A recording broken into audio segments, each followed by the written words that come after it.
जय हिंद, नमस्कार।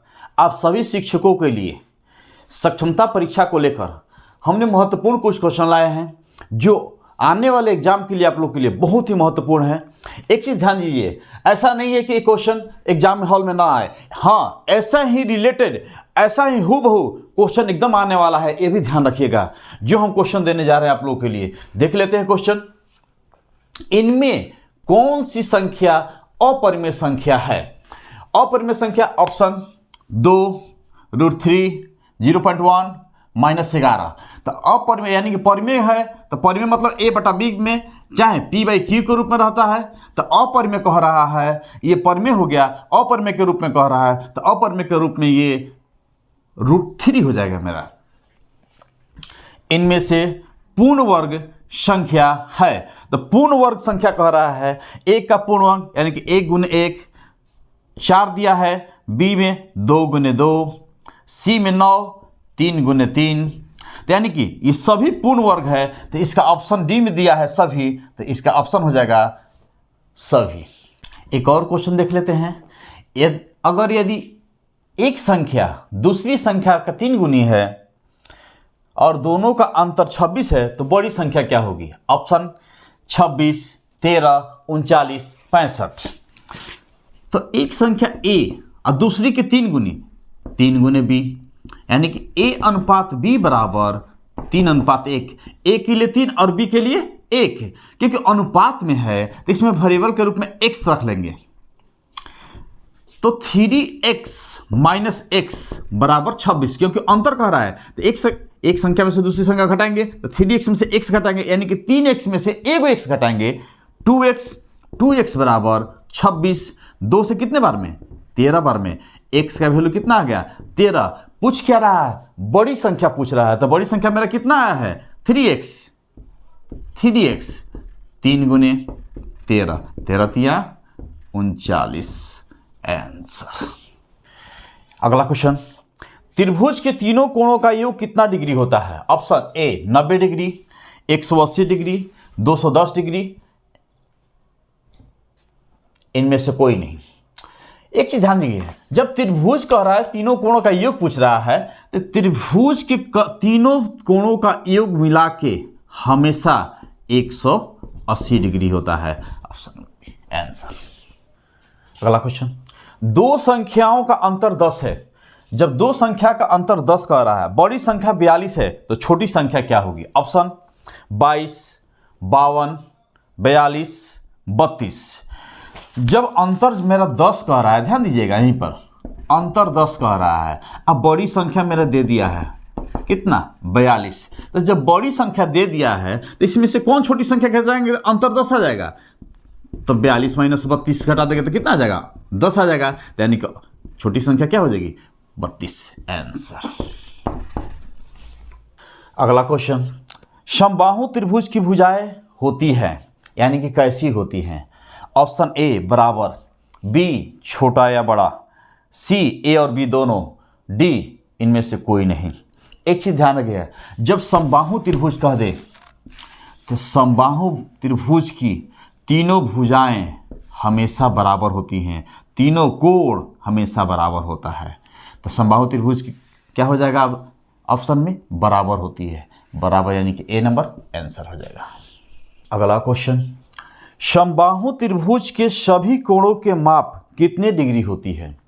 समबाहु त्रिभुज के सभी कोणों की माप कितनी डिग्री होती है? ए 90, बी 120, सी 60, डी 80।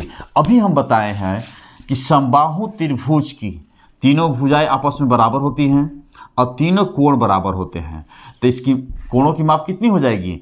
यानी कि कोणों की माप हमेशा 60-60, क्योंकि त्रिभुज की तीनों कोण मिलाकर 180 डिग्री होता है, तो इसका आंसर हो जाएगा 60 डिग्री आंसर। एक और क्वेश्चन देख लेते हैं। त्रिभुज के दो कोणों का योग 140 डिग्री है, दो कोण का योग 140 डिग्री दे दिया है, तो तीसरे कोण का माप क्या होगा? तीसरे कोण का माप क्या होगा? Option A 60 degree, B 140 degree, C 40 degree, D 80 degree. हमेशा बता रहे हैं, अभी आप बताए हैं कि त्रिभुज के तीनों कोण मिलाकर 180 डिग्री। तो एक कोण की दो कोण का माप दे दिया है कितना 140 डिग्री, तो 180 में से 140 घटा देंगे, यानी कि एक कोण कितना हो जाएगा 40 डिग्री का आंसर। एक और क्वेश्चन, ये क्वेश्चन पिछले वीडियो में बता चुके हैं। संख्या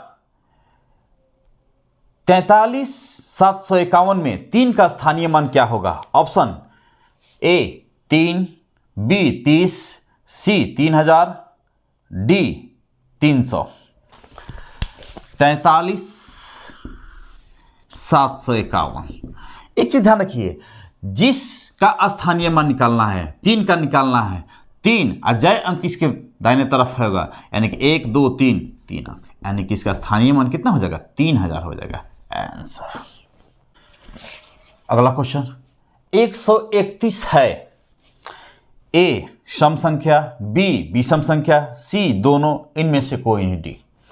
ध्यान दीजिएगा 131 जब बोल दिया है तो 131 यानी कि इकाई अंक 1, अगर 1 है, अगर 2 4 6 8 रहता, 0 रहता तो सम संख्या कहलाता है। तो यह 1 जब दे दिया है 1 3 5 7 9, यह हमेशा विषम संख्या होती है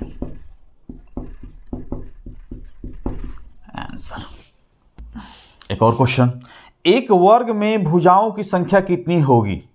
option A 3, B 4, C 6, D 5। वर्ग कह रहा है तो वर्ग में हमेशा 4 भुजा होती है, 1 2 3 4, और चारों भुजा हम आपस बराबर होती है और चारों कोण बराबर होते हैं, तो हमेशा वर्ग में कितनी भुजा होगी 4 आंसर। एक और क्वेश्चन, इनमें से कौन संख्या 3 से विभाज्य है? 640, 340, 840, 920। ध्यान दीजिएगा 3 से विभाज्य कह रहा है तो इसमें से आसानी से आप समझ जाएंगे, जब 840 दिया है यानी कि 8 4 12, जब 12 यानी कि क्या कहता है 840 विभाज्यता के नियम क्या कहता है, आपस में जोड़ दीजिए, जो 3 से विभाज्य होगा विभाज्य होगा, 8 4 12 यानी कि 840 वो संख्या होगा जो 3 से विभाज्य होगा आंसर। एक और क्वेश्चन देख लेते हैं, किस संख्या को पूर्ण संख्या कहा जाता है? ए 1 से शुरू होने वाली संख्या, बी 0 से शुरू होने वाली संख्या, सी गिनती की संख्या, डी इनमें से कोई नहीं। तो हमेशा पूर्ण संख्या कौन होती है? जो संख्या 0 से शुरू होती है वो हमेशा पूर्ण संख्या होती है। Option number B answer, B. अगला क्वेश्चन, 100 रुपये का 42% कितना होगा? 100 रुपये का 42% कितना होगा? 96, 40, 42, 24। एक चीज ध्यान रखिएगा मेरे शिक्षक गण, एक चीज ध्यान रखिएगा, ये क्वेश्चन कोई फास्ट नहीं पूछेगा, कभी भी नॉर्मल क्वेश्चन पूछेगा, आप लोग को माइंड का बस टेस्ट लेगा, थोड़ा सा जानकारी रखिएगा, आप टोटल क्वेश्चन बना कर आइएगा। ध्यान दीजिएगा 100 का 42%, 100 का 42%, 42% का मतलब 42/100 यानी कि 42 आंसर। अगला क्वेश्चन देख लेते हैं, बहुत ही आसान क्वेश्चन है आप लोग के लिए, और हाँ ज़्यादा सा लॉजिक थोड़ा सा लगाना है आप लोग का, ज़्यादा देख रहे हैं बस क्वेश्चन एक बार देख लीजिएगा आप लोग, टोटल क्वेश्चन टच कर जाइएगा, कोई क्वेश्चन एग्जाम में नहीं छूटेगा, ये भी ध्यान रखिएगा। देख लेते हैं क्वेश्चन, वर्ग के विकर्ण की संख्या क्या होती है? Option A 4, B 3, C 2, D 1। वर्ग का विकर्ण कह रहा है, वर्ग यानी कि 4 भुजा, विकर्ण 1, विकर्ण 2, ये 1 हो गया, ये 2 हो गया, तो हमेशा ध्यान रखिएगा वर्ग कह दे, आयत कह दे, इसके 2 ही विकर्ण होते हैं, 2 आंसर। अगला क्वेश्चन, एक विद्यार्थी को 3 विषय में क्रमशः 40, 70 एवं 40 अंक प्राप्त किया होते हैं।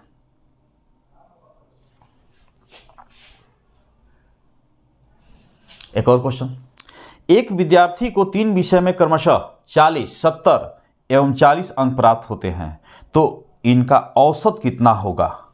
ए ऑप्शन देख लेते हैं 40, बी 45, सी 50, डी 55।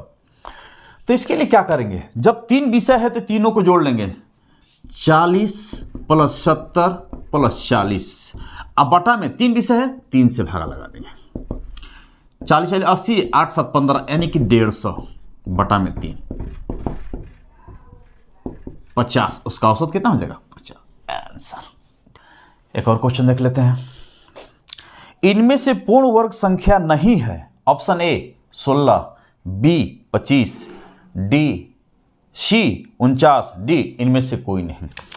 16 दिया है 4 गुने 4 हो जाएगा, 25 दिया है 5 गुने 5 हो जाएगा, 49 दिया है 7 गुने 7 हो जाएगा, यानी कि सभी पूर्ण वर्ग है। पूर्ण वर्ग है तो इनमें से ऑप्शन में डी जो दिया है इनमें से कोई नहीं, यानी कि ऑप्शन नंबर डी हो जाएगा आंसर। एक और क्वेश्चन देख लेते हैं। सभी महत्वपूर्ण क्वेश्चन आप लोग को दे रहे हैं, इसको मेरे वीडियो को शुरू से लेकर अंत तक टोटल क्वेश्चन देख लीजिएगा आप लोग को। और जो नए होंगे मेरे वीडियो को, मेरे चैनल को सब्सक्राइब भी कर देंगे और शेयर भी करेंगे ताकि हर शिक्षक वर्ग को इसका लाभ मिल सके। क्वेश्चन देखते हैं। 2 केजी चीनी का मूल्य 110 रुपया है, तो 10 केजी चीनी का मूल्य क्या होगा? Option A 500, B 450, C 550, D 600। तो 2 केजी का जब 110 रुपया है तो 1 केजी का कितना हो जाएगा? 55। 1 केजी का मेरा 55 रुपया है, तो 10 केजी का दाम पूछ रहा है, तो 55 गुने 10 यानी कि 550 रुपया आंसर। धन्यवाद।